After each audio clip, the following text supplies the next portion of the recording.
Late na ako.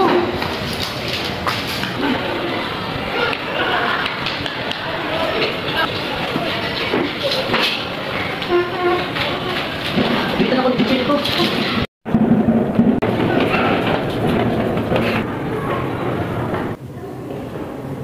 Grabe naman, Kuya May. Mr. Acevedo, late ka na naman. Sa exam mo ka talaga. Sorry ma'am, hindi po ulit. You may take your seat. Hindi po ma'am.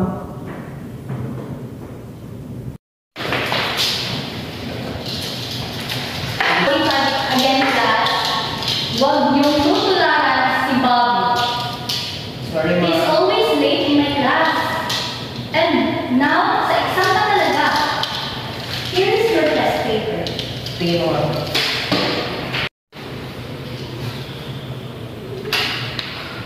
Hirap naman ito. Teka lang. Hirap. Pinto. Sa luwa. Buti ko. Ikaw si.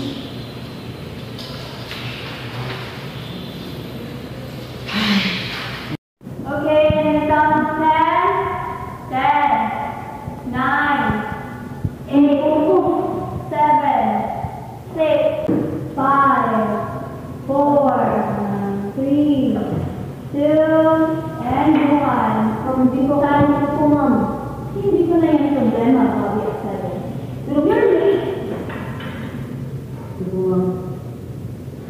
Okay, everyone, expect the results of your examination today on Monday. Clear? Yes, po, Yes, ma'am. ma'am. Okay, you may go now. Bye. Thank you ma'am.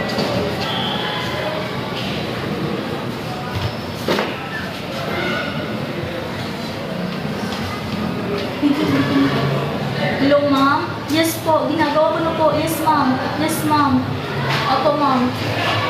Yes po. Opo, ginagawa ko na po yung mga papeles, yung mga kailangan natin.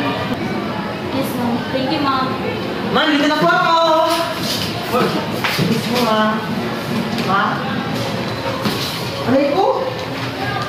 Ma'am, dito na po ako, ma'am. Mamaya ka na, Bobby. Tingnan mo, ang busy-busy ko. Ang dami kong ginagawa. Pero po, ma'am. Ma'am. Pumasok ka sa kwarto mo. Sige po. 2, 1, go.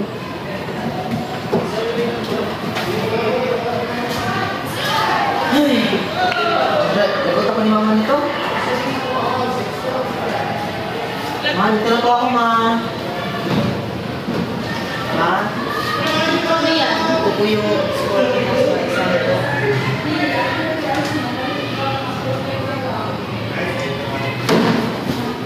Bagsak ka na naman?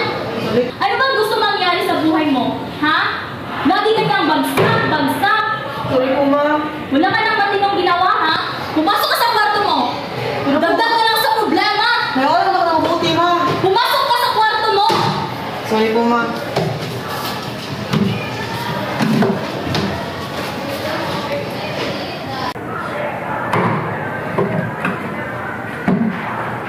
Daming problema.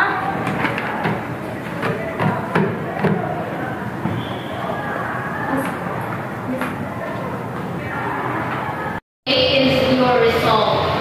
And the person who got the highest score is Micaela. Here's, thank you, ma'am. Okay, so you may go now, you may go home early. But, Asano, Yes po, ma. pwede ka ba mag-iwan? Yes po, ma. You may take your seat.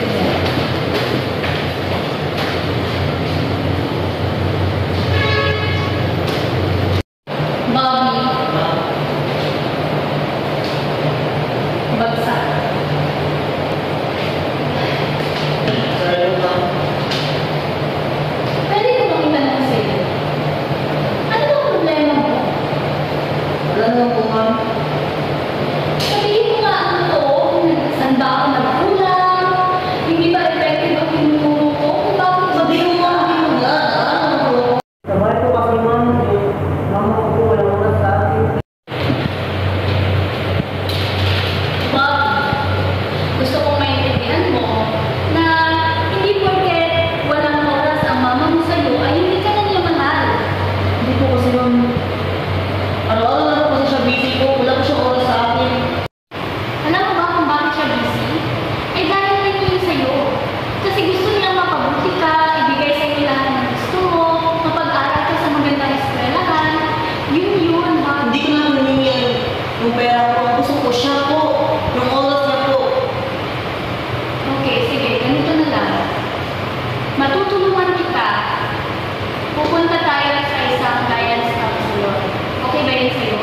Sige po, ma'am.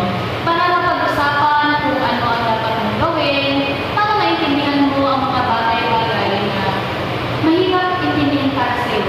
Okay ba yun sa'yo? Sige po, ma'am. Good afternoon. Yes. May student po ako na gusto magpakontrol po. Yan, ito po pala yung mga characters na pinakita. Ang ginagawa naman. Sige po, ma'am. Okay na po, ma'am. Saan ka galing ka? Saan ka ba? Yes po, ma'am. Sige po, ma'am. And how's your feeling? Medyo... Sige po, ayos po, ma'am. Okay, ano ba yung Yung friend ko po kasi wala akong time na kaya po medyo I can know you po kasi dahil sa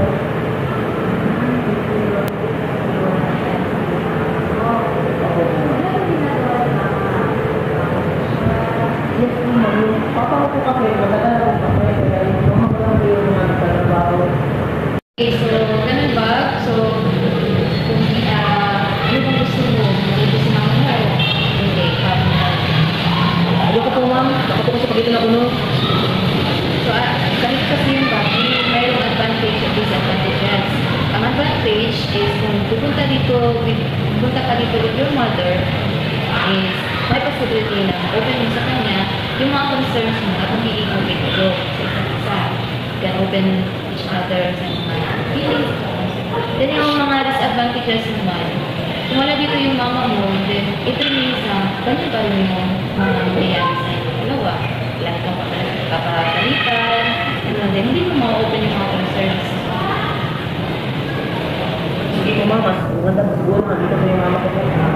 So, since kailan ba yung week, wala masyadong work sa mga Baka po bukas po, maganda po. okay, sige. Sige, mayroon akong ibigay sa mga papers or consent or bukas. Okay? Ibigay ko sa mga masolusyonan natin o mabigyan natin ng mga kahit mga solusyon. Okay. Sige po ma'am. Bye, Bobby! Salamat ma'am. See you tomorrow, ha? So, Oh, hello. Morning, ma'am. Okay, nakatawag mo daw ko. Yes, you are the mother of Bobby. Yes po. Okay, name is ma'am and Bobby. So, kumusta ba? Buti nakapag na kayo sa ating session kasi kahapon, nagkakita si Bobby kasi naman siya concerned sa feelings.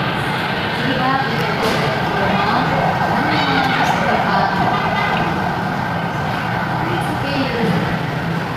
ma'am, bakit kasi yung dapat?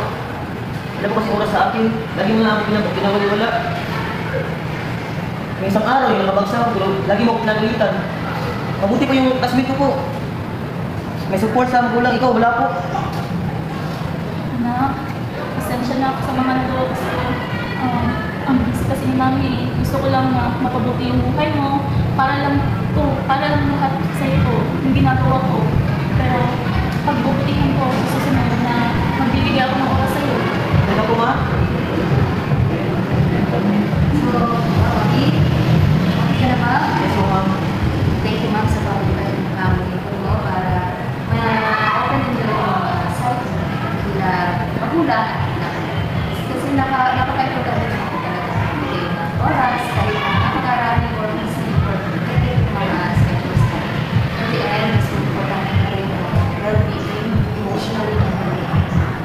Salamat din po ma'am dahil nabigay ko ng oras at nalaman ko kung ano yung mga concern ng anak ko. Let's always mention the responsibility as a house magbigay ng personal growth sa mga concerns na diba? Sana may tindahan rin sa mama mo na it doesn't mean na wala ka siyang galit is hindi ka na nag-allow. Kasi siguro marami na talaga nag-iisip mo sa baka naman kasi kung wala ka rin magpapalala ka sa kanya, mag-release ka rin ng birthday, o mga kumusta ka na, sa simple mga kumustahan, or at least may little kindness well. Importante kasi nakaka-lighten din yung mga feelings ng mga kapag very comforted na siya ng mga kapag sa iyo. Okay? Mga papi, so ayun na ma-clear na yung mga concerns nyo. Kasi importante talaga rin kayo sa relationship na as a mother. I'm sorry, ma. Sorry po. Maraming salamat. Thank you, ma. Papi, bilang yung mother ha. Thank you, ma. Bye-bye.